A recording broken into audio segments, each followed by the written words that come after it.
Hachem, nous allons continuer ensemble le 7e chapitre de la Megillat Esther. Vayavo Ameler ve'aman lishtot im Esther Amalka. Nous sommes dans le deuxième festin que Esther organise en compagnie d'Achashverosh et d'Aman. Il est écrit Vayavo Ameler ve'aman lishtot. En effet, après 3 jours de jeûne, Esther va cette fois-ci participer avec eux. Elle va boire et manger un petit peu pour se ressourcer, reprendre un petit peu des vivres. Vayomer Amelech l'Esther.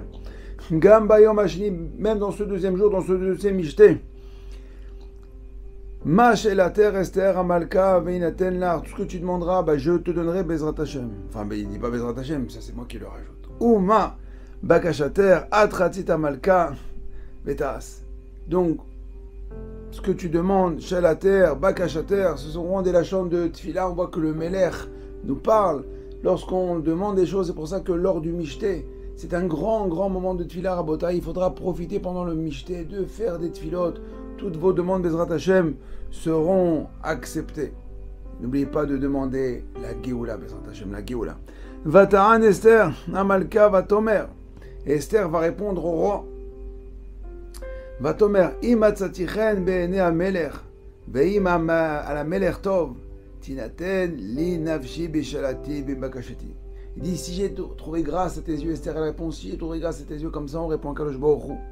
Au roi, si tel est bon le plaisir du roi, puisse-t-on, à ma demande, me faire don de la vie et ma requête de sauver le peuple. On voit que Esther, elle demande, au niveau de sa vie, elle demande,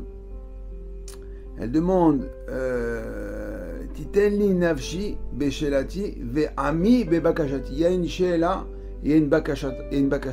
C'est-à-dire qu'il y a une demande et une requête. La bakasha, elle est beaucoup plus forte. C'est-à-dire que pour la demande, Esther, elle demande la vie. Par contre, pour la bakasha, ce qui est plus fort, elle demande de sauver son peuple. Donc on voit qu'Esther, elle est vraiment une vraie mission de nefesh pour son peuple. Kinim karenu. Ani ve'ami le'ashmi la'rog la'abed ve'elu le'avadim ve'leshfachot nimgarenu irshlani ki atzar shove benezek hameler. Il dit pourquoi? Il dit ki nimgarenu, on a été vendus.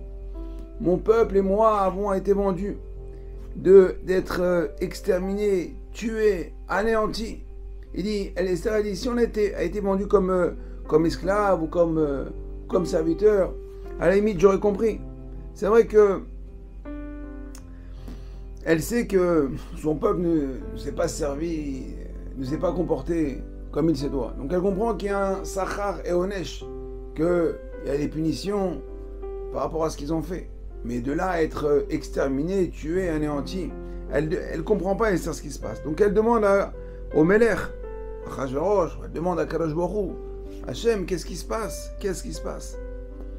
Vayomer Hamelech Achashverosh, donc le roi Achashverosh, Vayomer à l'Esther Amalka, Miouze Vezeu.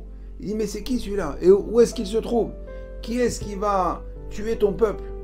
Alors là, elle voulait en fin de compte peut-être désigner Achashverosh. La Gemara nous dit que l'ange Gabriel, elle pointait du doigt, l'ange Gabriel lui a fait bouger, lui a montré que c'était Aman.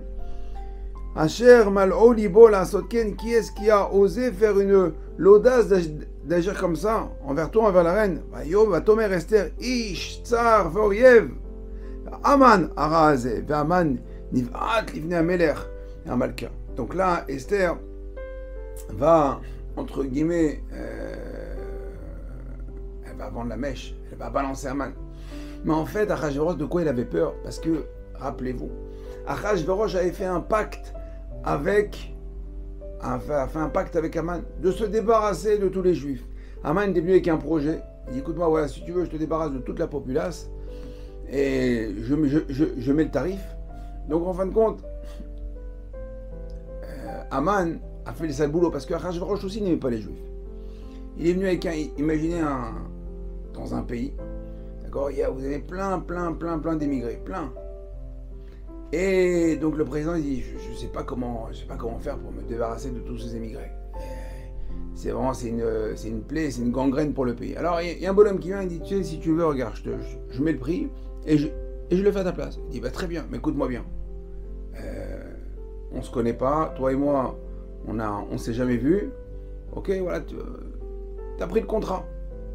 Et là, Achashverosh, il sent que on a vendu la mèche. Il sent que... Alors il dit, mais attends, qui est-ce qui a balancé l'histoire? Qui est-ce qui t'a dit que j'étais dans le coup? Alors qu'Esther, elle est pas venue dire ça en vrai. Donc Aman est très furieux parce qu'il y avait deux personnes qui étaient au courant. Aman et Achashverosh.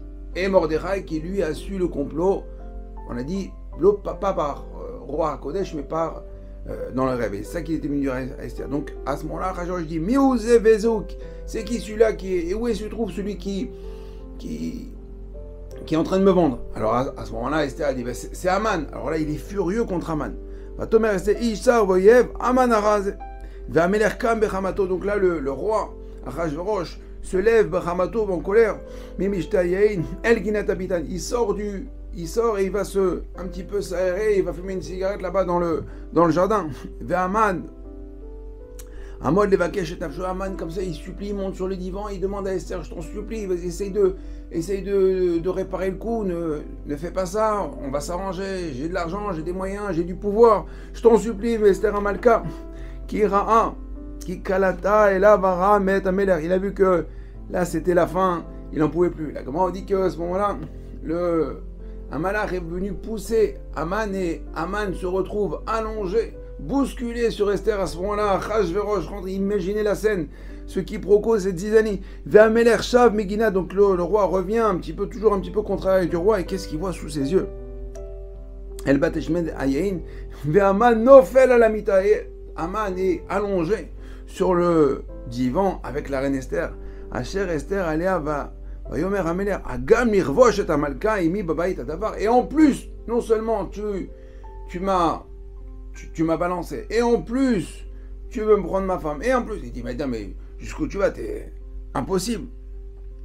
Alors yomer Ameler agam nirvosh et amalka imi adavar yatsa mipi Ameler mipine Aman chafou. Donc ils ont pris Aman, ils ont emporté Aman, ils lui ont recouvert la tête avec un tissu parce que le roi ne voulait plus voir la face d'Aman. Il ne savait pas encore, il était en salle d'attente, on ne savait pas encore exactement ce qu'on allait lui faire. Vayomer Charbona, et Charbona, et vu lui aussi, Charbona, c'était un ministre, un serviteur du roi, qui était aussi un rachat. Il a dit, tiens, je vais profiter de l'occasion, Aman est dans la plus mauvaise situation, on va profiter de ça. Vayomer Charbona, Echad miasaresim lifne Ameler. Gamine Aetz Asher Asa Aman, les Mordechai Asher Dibertov à la Melech, Omed Bebet Aman. Gavoa Hamishim Ama Yomer Ameler Tolu Alav. Charbona, il vient, il y en a qui disent que c'est. Charbona, il dit qu'à ce moment-là, c'était Eliyahu Hanavi qui avait pris l'apparence de Charbona. Et Charbona, il dit tu sais quoi, mon cher roi, dehors, il y a la potence que Aman a érigée, a montée, qui était prête pour Mordechai. Ah, Yehudi, celui qui a fait du bien au roi. Alors, c'est peut-être l'occasion d'utiliser la potence. Tout est prêt, la corde. Il ne nous reste plus qu'à nous pendre le petit Aman. Vaïtlou et Aman ala etz asher echin et Mordechai vehamat ameler shechacha. Et là, à ce moment-là, ils ont pendu Aman sur l'arbre qui était destiné, que Aman lui-même avait préparé pour Mordechai. Et à ce moment-là, Vechamat Ameler Shechacha, et à ce moment-là, la colère du roi s'est apaisée. Shechacha, là-bas, il y a deux chaf. Un chaf aurait suffi. Alors pourquoi deux? Il dit pour les deux colères. Il y en a qui disent que la colère du Melech Malchei Melachim HaKadosh Baruch Hu et la colère du roi Achashverosh. Ou bien, si on parle que d'Achashverosh, il avait deux colères. Celle d'abord, la première colère qui était toujours resté pas apaisée de la mort de Vashti, qu'on avait tué Vashti. Et aussi à cause du complot d'Aman. Donc contre Esther, il était énervé, il était très très énervé contre Aman. Donc à ce moment-là, en voyant Aman pendu, il s'est dit, moi celui-là, c'est bon, on l'a pendu, il est fini. Bon, on a Baruch Hashem fini le 7e Pérec, on voit quelque chose de magnifique, que Mordechai, il n'a pas lâché. Lo ikra velo ishtarav. Il ne s'est jamais agenouillé, jamais prosterné. Il a tenu bon. Il n'avait pas peur ni des pressions sociales, ni des pressions politiques, ni de l'argent, ni de... Oh, il s'est pas influencé. C'est pour ça qu'on l'appelle Mordechai HaYehudi. HaYehudi, c'est quoi HaYehudi? C'est quelqu'un qui vit à contre-courant de la société. Comment on voit c'est ça, un juif qui vit Comment on voit un poisson qui vit à bataille dans la mer? C'est lorsqu'il remonte la rivière à contre-courant. S'il se laisse emporter par le courant, eh ben c'est un poisson mort. Lorsqu'il va contre-courant, c'est qu'il est vivant. Ce qui est intéressant aussi à bataille, c'est que Haman, ça s'écrit comme la manne que les Bnei Israël, ils ont mangé dans le désert. La manne avait cette particularité d'avoir le goût qu'on lui donne. Tu veux une pizza, c'est le goût de la pizza. Un steak, une keila, une keila.